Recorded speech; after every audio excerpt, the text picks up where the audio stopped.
Assalomu alaykum, hurmatli obunachilar, gruppamizdagilar. Qirg'izistondan bitta akamiz nabor buyurtma qilib tayyor bo'ldi. Buni bir akasiga padarka qiladi ekan. Aka menga chiroyli qilib hamma pichog'idan bo'lsin dedi.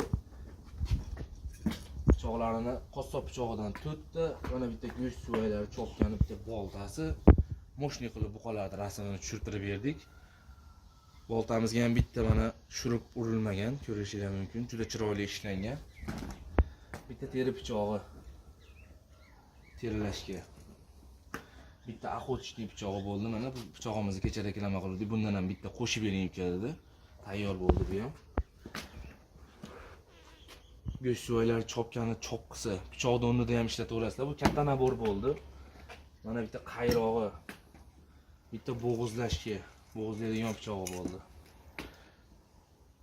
Go'sht kesib sotadigan pichog'i bo'ldi. 1, 2, 3, 4, 5 ta pichoq, bitta cho'pqi, bitta bolta bo'ldi. Kimga shunaqa chiroyli xizmatlar kerak bo'lsa, bemalol murojaat qilishingiz mumkin. Zakazlarimiz Telegram orqali bo'ladi.